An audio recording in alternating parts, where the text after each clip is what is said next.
And what's up, everybody? I'm back. Another movie review. Today, I'm reviewing Spider-Man No Way Home. Released in 2021, I believe. And I just want to get something out there really quickly. I've taken some time to digest how I thought about this movie. It's been not very long since I've seen it, but I watched some videos on it. I've rewatched scenes from it. Thought about it a lot. I gotta say right now, off the bat, guys, I'm going to rip really hard into some specific parts of this movie. And I'm also going to reference my review of Far From Home. At least once, maybe a couple times. So if you haven't watched that review already, if you haven't even watched the movie, go back, watch those, and then come back to this review. So you kind of get what I'm talking about, because I might not elaborate on it much here. But again, I want to get out something straight off the bat here. Like I said, I'm gonna rip into this movie a lot. I really, really like this movie. Out of all the movies in this Marvel 5 marathon, this was definitely my favorite. Spider-Man is one of my favorite characters in the MCU. One of my favorite, superhero characters in the MCU. Peter Parker, Tom Holland, Peter Parker, great characters. But there's a specific part of this movie that really pisses me off. But we'll get to that. First, I want to say everything that I do like about this movie, because there's a lot that I like and only a couple things I don't like. So let's just jump right into it, shall we? And by the way, this might be a long review. Thinking about this a lot. I have a lot to talk about. I'm going to go off on a lot of tangents. So just bear with me here, guys, okay? First off, J. Jonah Jameson's back. Let's go. Love it. Picks up pretty much where it left off from the end credit scene of the first movie, with the whole Spider-Man pretty much just got doxxed, and to me it's really insane how everybody, it was just socially acceptable to dox this guy. There were news cameras that literally are honing in on his apartment building, and people are knocking on his door, and there's camera crews everywhere, and he's all over TV. I really find it hard to believe. I've been to New York. I really find it hard to believe that even though it's Spider-Man, finding out the identity of who Spider-Man is, I find it really hard to believe that all of Times Square, all of New York, would be so fixated on him as they are. I just don't believe that. And also, everybody just becomes Mysterio fans. Well, actually, it's more of 50-50. Some people still really love Spider-Man, and some really hate him. Really hate the Mysterio thing. This tiny little rumor just took off, which is pretty accurate to how things go in real life, especially with social media and whatnot. But then opening federal investigations is just insane. That he is and his family are just, and his girlfriend and friends are just getting questioned. And Happy too. Happy's got a whole federal investigation open on him too. He's back. He has a CPAP machine, which is weird. I don't know why they decided to make that a point here, but they did. So yeah, sure. I also feel like they might have just reused some Zendaya merch for this, especially the picture shirts that just have her picture on them, just her face. I feel like that would have maybe cut some costs, right? Just reuse old Zendaya merch.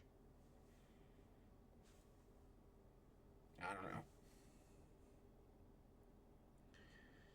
know.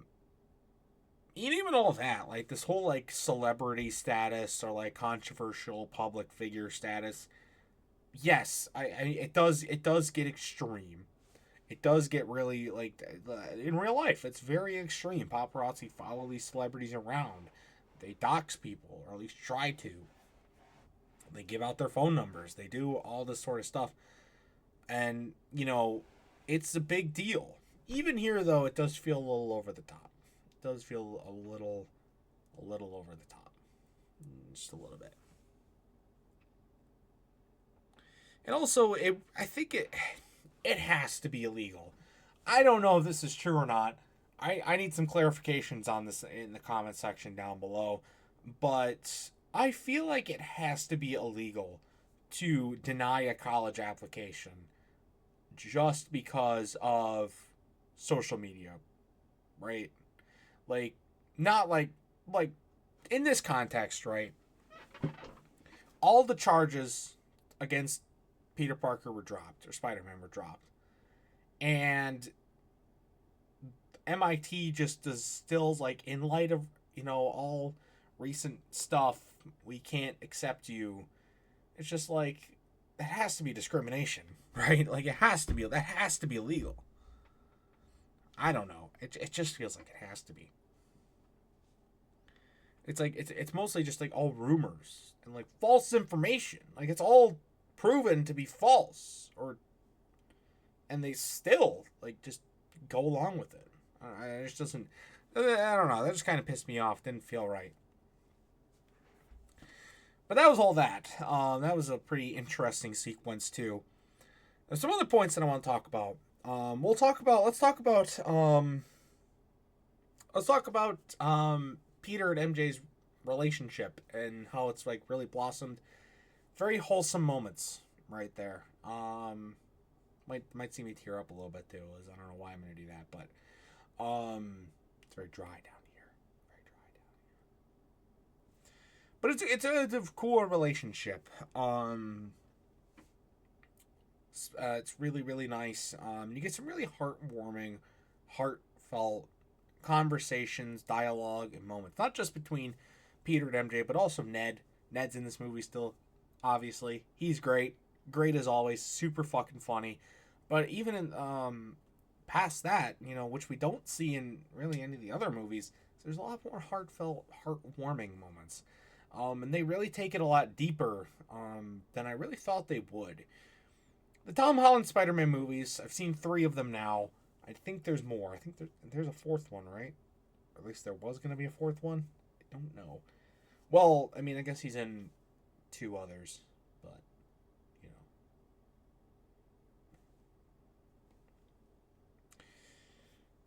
But, like, it's really, it's great. It's some really good, heartwarming, heartfelt moments, especially near the end, which again I will talk about. We're gonna get to the ending later, but that's where most of them come in. But Ned, even with the heartfelt moments, also does act as kind of a character relief. There's one quote in particular that I really, really like from him. You can take the guy out of the chair, but you can't take the chair out of the guy. I have no idea what that means, but such a great quote. Such a great quote. Love it. Now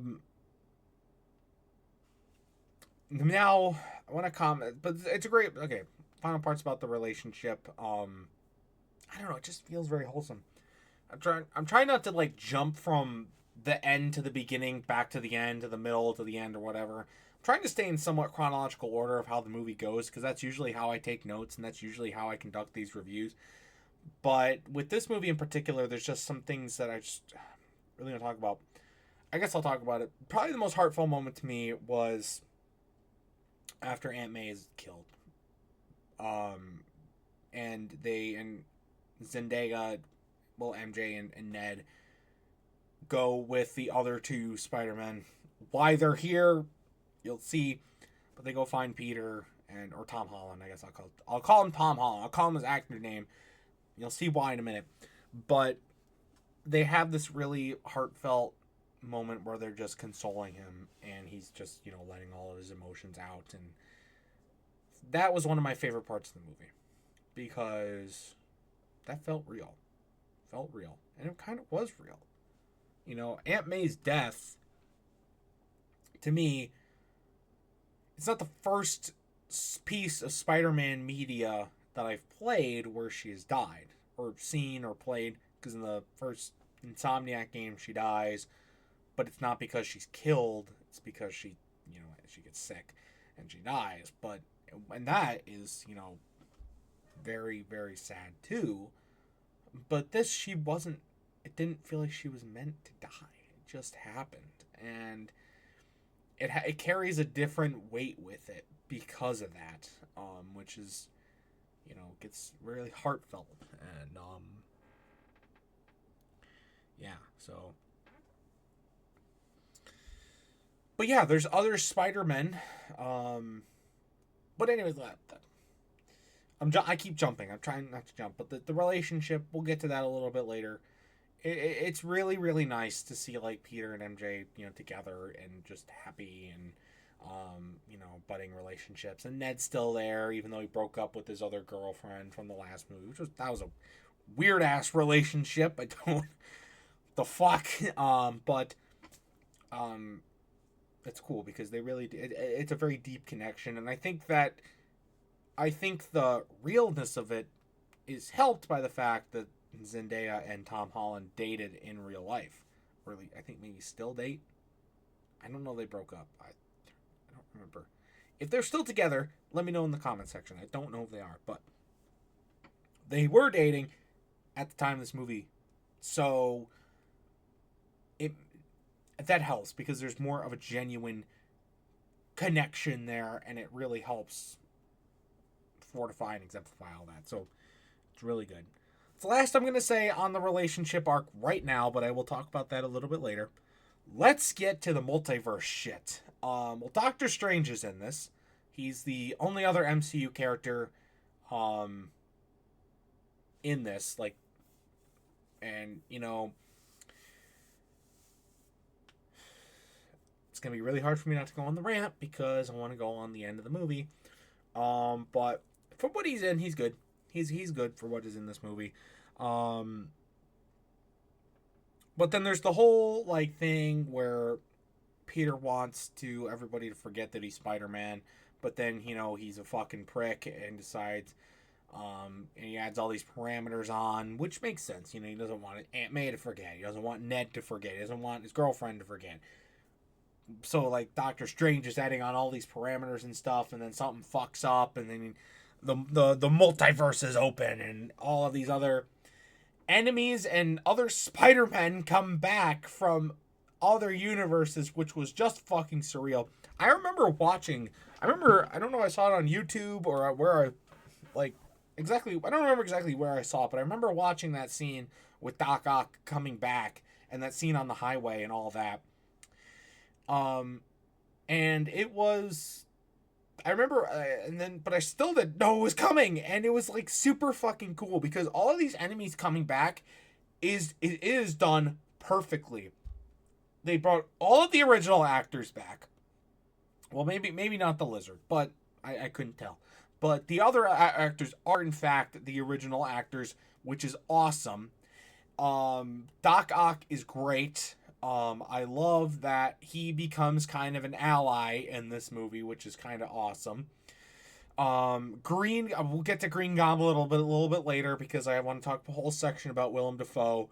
Does a great job. Jamie Foxx is back as Electro. He does a really good job. Sandman, he's just kind of there. He has some dialogue, but it's not really ever in depth. And same thing with the Lizard. The Lizard is just there. He doesn't really do anything, which I wasn't really looking for anything more with the Lizard. I would have maybe liked to see a little bit more with Sandman. I feels like they were trying to set some more stuff up with Sandman than what they ended up doing. But for what we got, it was fine. I don't think it was, like, super necessary. I just feel like that's a trope that they were trying to go down, and then backed out at the last second and just stopped, which was really weird. So and it's kind of crazy because, like, the enemies don't even really want to kill Spider-Man for the majority of the movie. They just want to go home and forget all this shit happened, which is it's just like they're all just like, we're too tired to fight anymore. We just want to go back and do whatever the fuck we need to do. And it's so fucking real. It's just so for real. It's so great. Well, like I said, Jamie Foxx, really good as Electro. Doc Ock, great. I don't remember the name of the actor who plays him. But let's talk about Willem Dafoe as the Green Goblin and Norman Osborn. Holy shit! I literally, we were watching the movie, and then it was revealed that it was actually Willem Dafoe.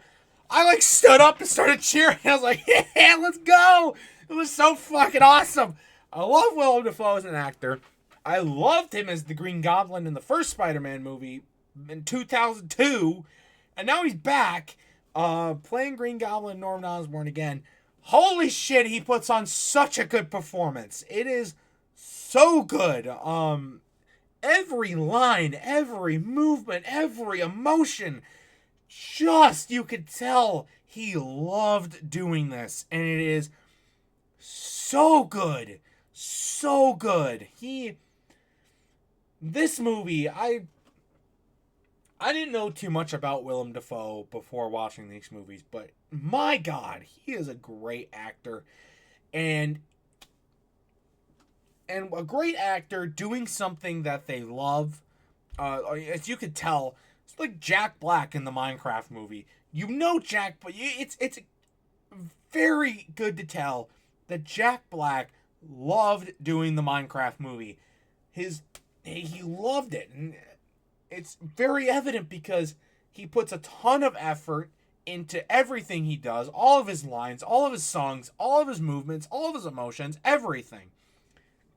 Same thing here with Willem Dafoe as the Green Goblin. He did a magnificent job, and it's just so awesome to see.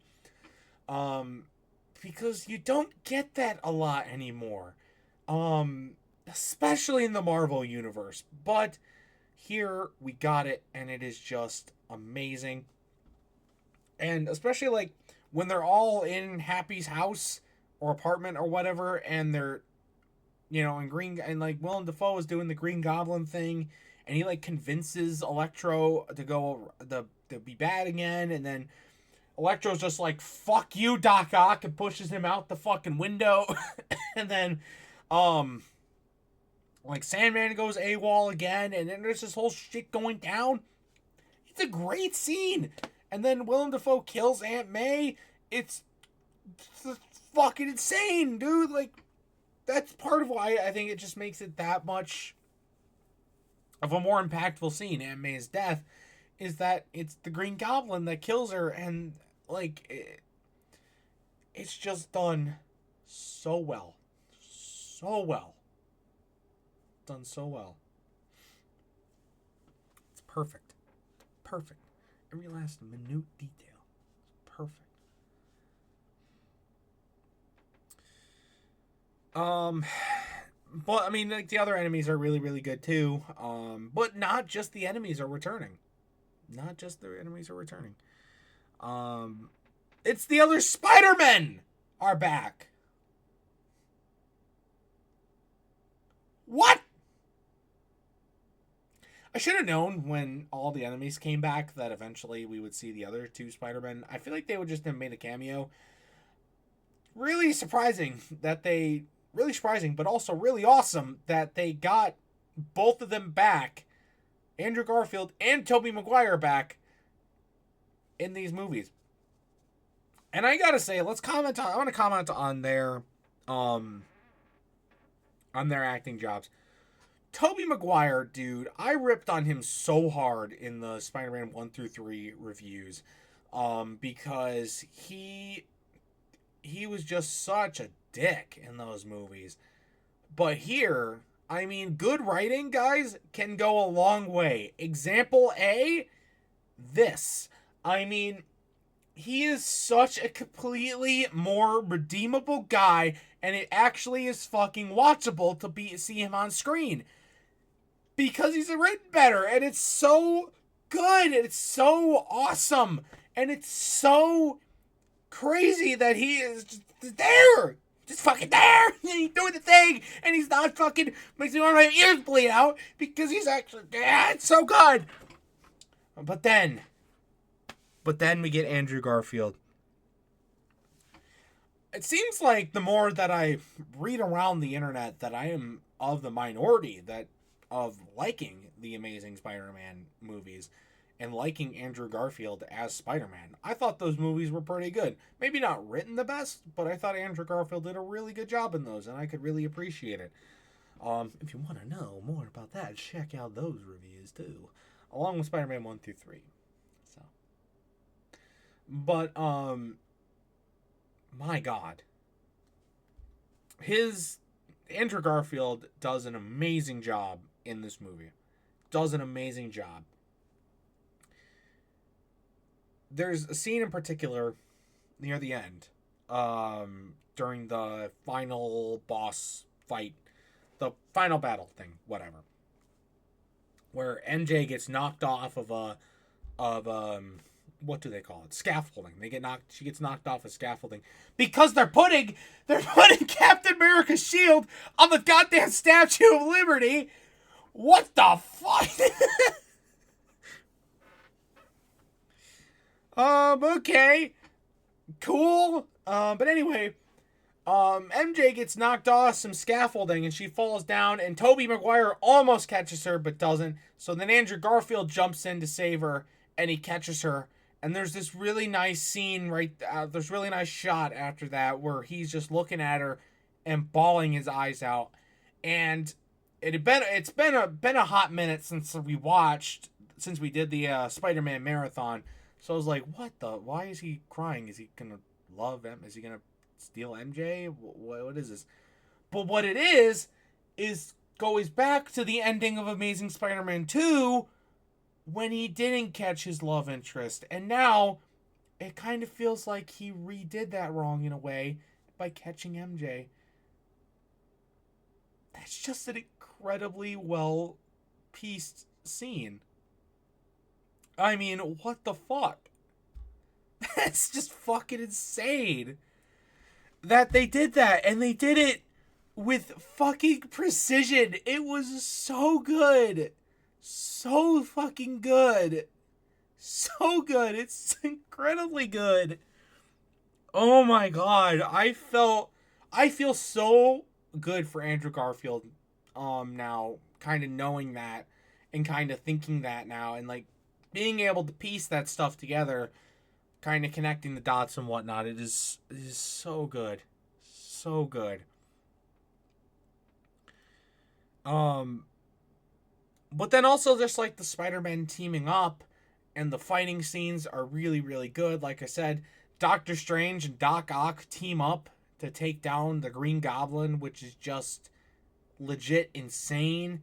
Never would have thought I'd seen that ever. And it's just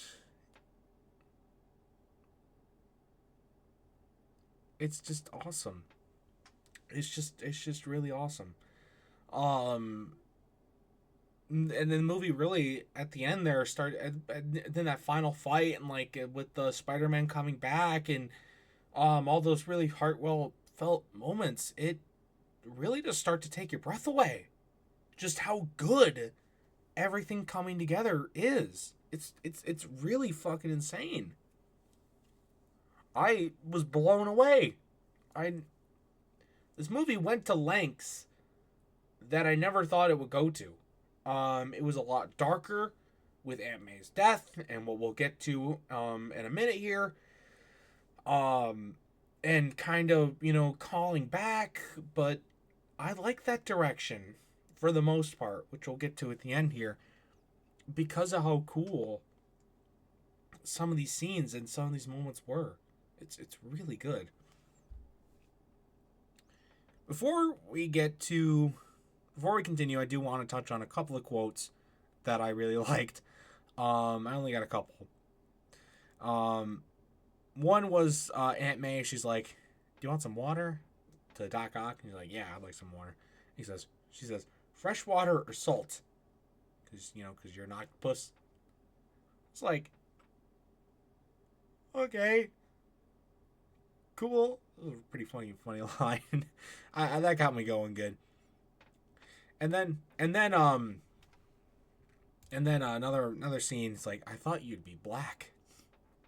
It's a Miles Morales reference. Like, I thought there has to be a black Spider-Man out there somewhere. You know, referencing Miles Morales. So, but yeah,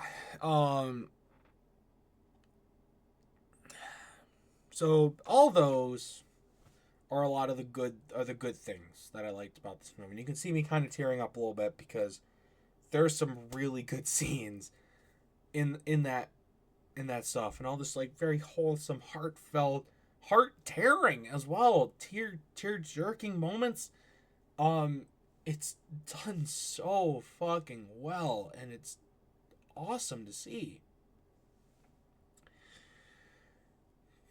But that's what I liked. There's one part of this movie that I didn't like, and that's the ending.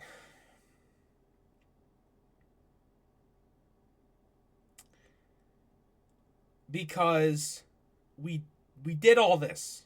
We got to the end.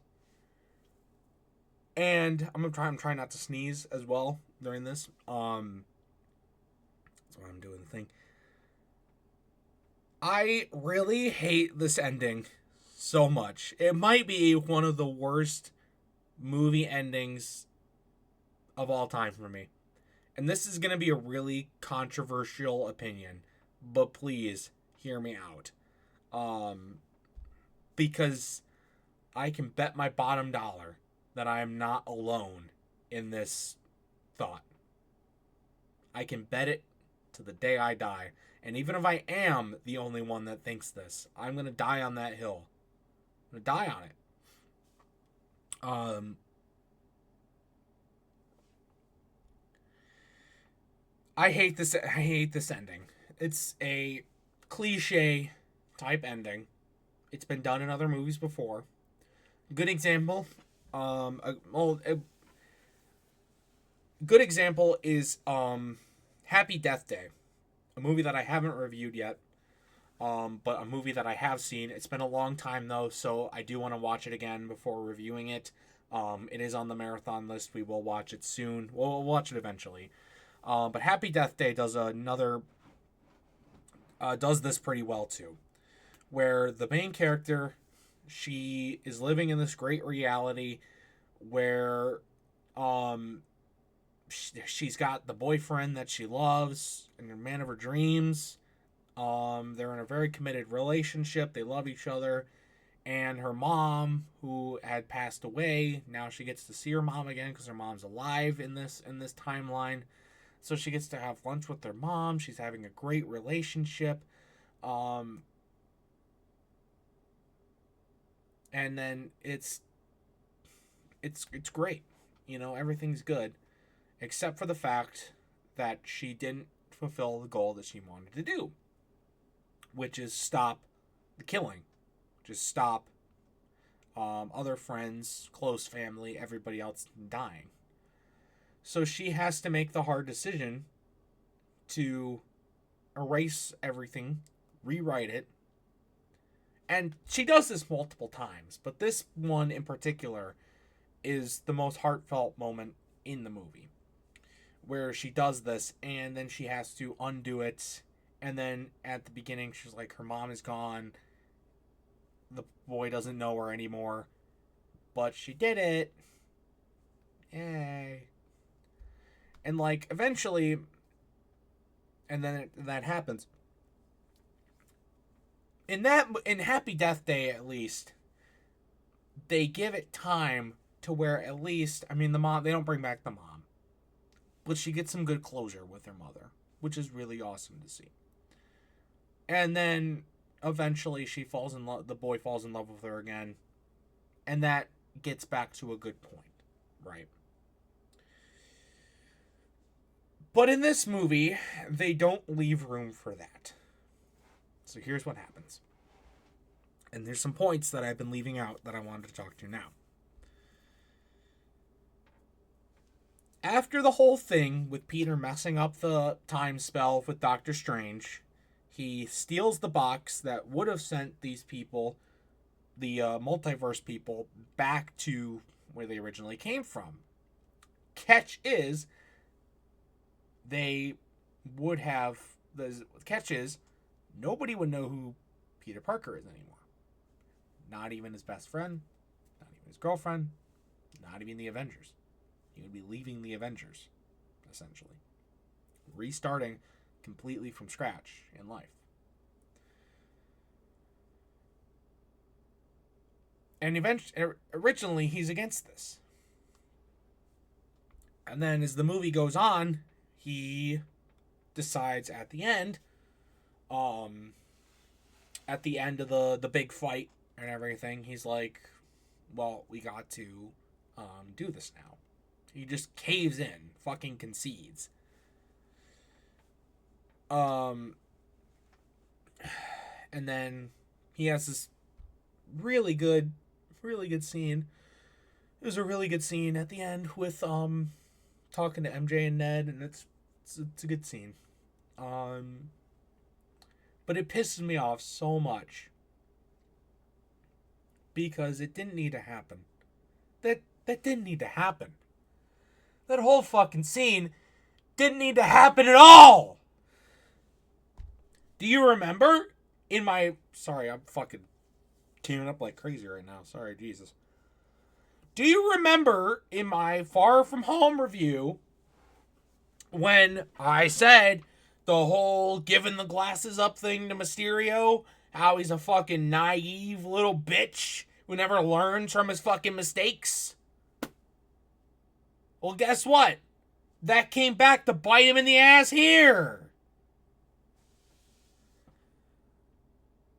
If he's not a fucking idiot and doesn't give the Stark glasses to Mysterio at the bar because he has trust issues and has a fucking mind of a 2-year-old and has fucking dementia and doesn't learn from his fucking mistakes.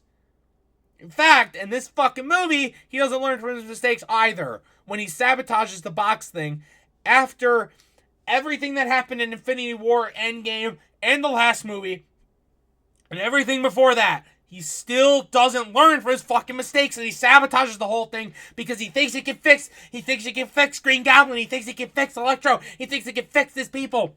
How many fucking times are you gonna have to know that you're not gonna fucking do that? How many fucking times are you gonna learn that you can't save everybody, you can't save everything? How many fucking movies do we need this to fucking happen?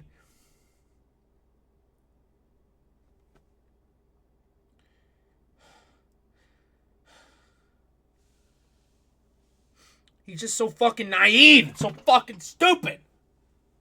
Thought we were done with this shit. Apparently not.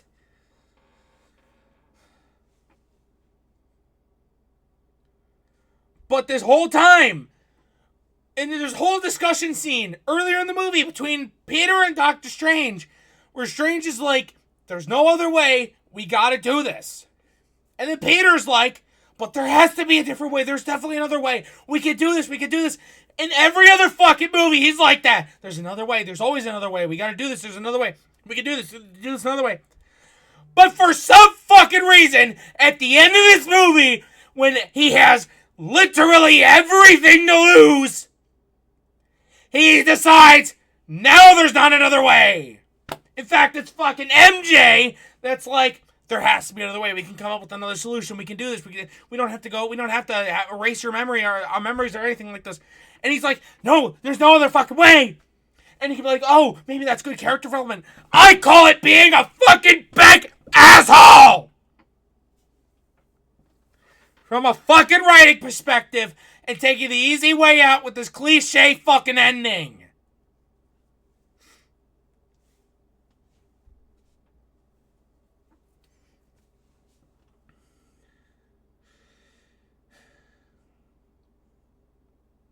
So what? And he's like, and then Tom Holland's like, and this happens in most of the other movies, is like, where some guy is like, whoever, resets it, and he's like, so you'll never have the life that you had now.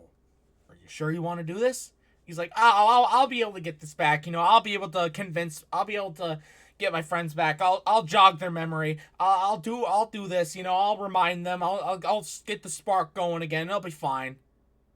And that's exactly what Tom Holland says in this one, too. He's like, I'll jog it again. I'll jog the memory, jog the spark, do all this stuff. I'll get it done. Guess what happens? He does Doctor Strange does the thing. He gets knocked back. Nobody knows he's Spider-Man anymore. He gets into fucking MIT. Maybe. MJ gets into MIT. Ned gets into MIT. What happened to that scene on the bridge after Peter saves the MIT admissions lady on the highway? And she's like, I'll talk to the admissions office about all three of you. What happened to that? I thought for sure we would see that lady again, or we would get a phone call or a message or something where he'd be like, oh my god, we got an MIT, you fixed it, woo, did it great, yeah, good job, Peter, yeah, woohoo, everything's okay now. And then there'd be a cool end scene where they're at MIT doing the thing that they're talking about on the computer with the frisbee, and they're actually smiling, and they're holding hands and doing it, yeah. But no! Instead we get the fucking stupid scene at the end. He's walking down the street. Move to the beat. Move down. Fuck off. And he goes into the coffee shop where MJ works. And guess who walks in right behind him? Ned. Guess what? He doesn't know. They don't know who he is at all. They don't know who he is at all. I never felt so fucking, and that's the point, right? They did that perfectly, setting up that feeling of, dread. Knowing that he does not associate with these people anymore at all. And it's goddamn. But guess what, Peter? You can't fucking do it. You can't fucking convince them.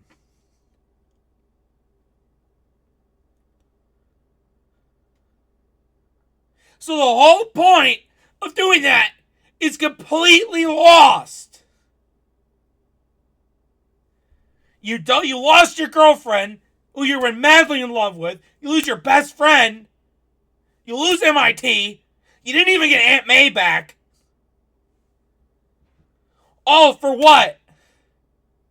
Oh, sorry. The world doesn't know that I'm fucking Spider-Man anymore. Sorry that I had to restart. I lost the Avengers. I lost Tony Stark. I lost everybody.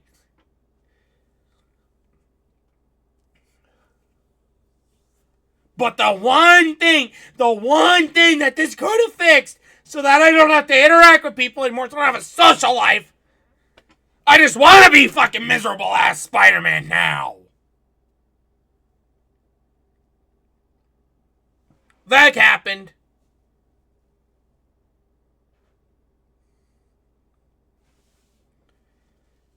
And people will try and spin that it's a good thing. It makes it a good ending. Sure, it could be a good ending. Sure, you can see it as such. And you can be oh, we got the regular Spider-Man back. The one nobody knows about him. He's got the crappy apartment. He's just staying in disguise, saving people. He's all alone. Who the fuck wants that? Who the fuck wants that?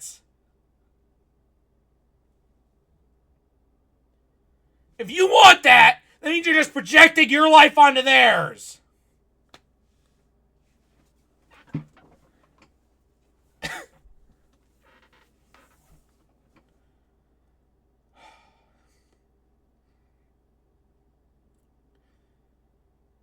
just really? No fucking way. There's no fucking way that the positives of Doctor Strange doing that outweigh the negatives. He loses literally everything and gets what out of it? And I just hate that. It's not just this movie that does it, by the way. Tons of other movies do this. They'll erase the memories. Everything will be somewhat fixed, but you lose everything. You lose the good shit.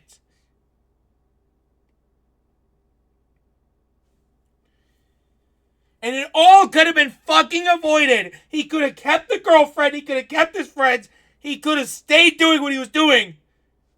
Hell, he would have kept his goddamn Aunt May if you'd not been a goddamn idiot and fucking given the goddamn glasses to fucking Mysterio at the bar!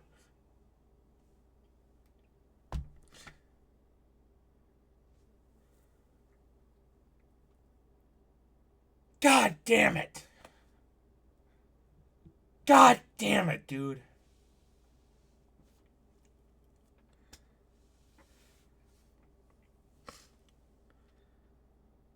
And they gaslight us into thinking that this is the best possible outcome for him. No, it's fucking not! No, it's fucking not! Your shitty writing is not an excuse to gaslight us! Your laziness is not an excuse! You had extra time to do this because of COVID!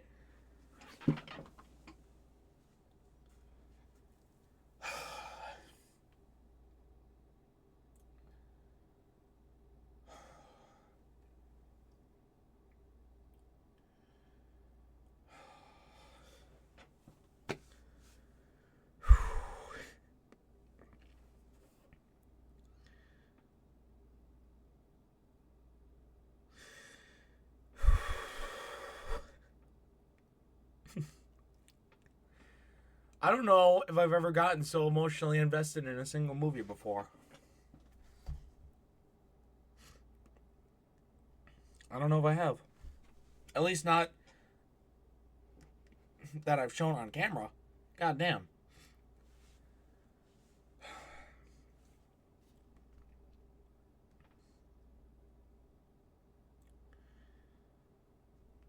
I just don't like this ending. I don't like it. It's a terrible ending. It really is. And it sucks. Because this movie is perfect otherwise. This is a damn good movie. Without the ending, it might have been a top 5, a top 3 movie all time for me. And even with the ending, it's still top 10. Maybe top 15.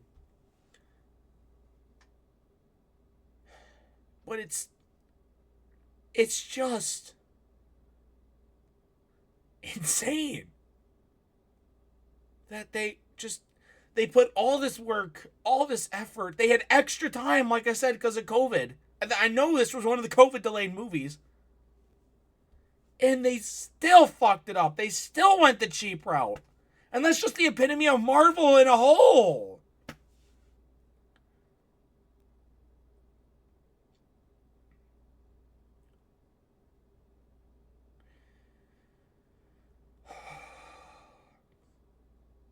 I'm not ashamed. Not ashamed with this opinion. Not ashamed that I cried on screen. Mildly. I don't like it. I don't like this ending. I hate it. Dare I say it could be the worst ending of a movie of all time. And I watched goddamn Evil Bong! All 9 of them!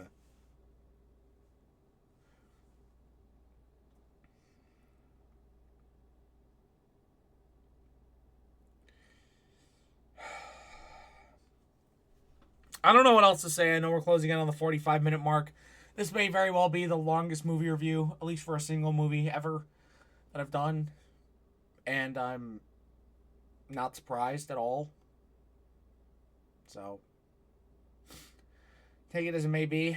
And I may be overreacting. I might be. But I don't think I am. I don't. And, it just really pisses me off, dude. Really pisses me off. So. This is still a really good movie, though. My final score for it, Spider-Man No Way Home. I mean, even with the shitty ending, it's a 10 out of 10 without the ending. I'm going to have to give it a 9. I'm going to have to give it an 8.5 with it, though, unfortunately. 8.5.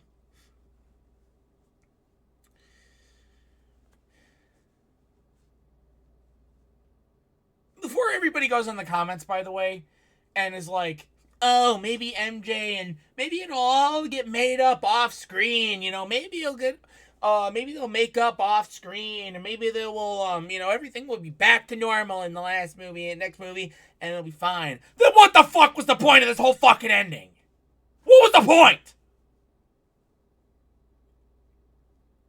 It would have made more sense for the parameters that Doctor Strange implemented in time when he first tried to do the spell. It would have made more sense for that to work originally and just continue on with his life after that. Then do that whole ending to only negate it at the end, at the beginning of the next movie, whatever the fuck that may be. The only way that they have dug their grave with this. They better fucking land it. There never been a fucking Tom Holland movie ever again because of this. And if they do make another one, they are just cheaping out. They are selling corporate souls. They are a bunch of pricks, and they should all be fired. Stan Lee can rise from his fucking grave like Iron Man does during the Mysterio sequence, and he could go pew, pew, pew. Marvel executive gone. Marvel executive gone. Marvel executive gone. Marvel executive gone. Marvel executive gone. Till every last one of them is gone. Then he can handpick new ones to put in his place. And then maybe Doctor Strange could go back and rewrite the fucking time so that we never have to see that fucking ending again. And then we get the ending that would make sense. Then they can make another fucking movie. And then Stan Lee can go rest in peace again.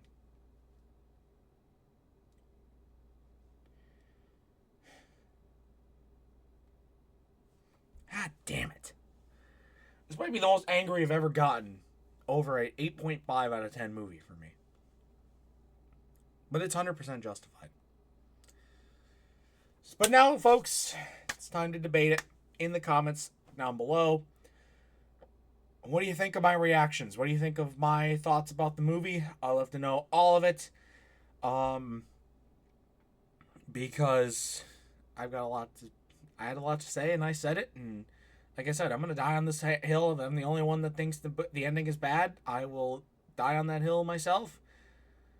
If others have the same opinion, I would not be surprised. But I thought I would just voice it. So, that's going to do it for this video. Stay tuned for other much more amazing content, including more movie reviews that I hopefully won't be as emotionally invested in. And until next time, see you guys later. Goodbye.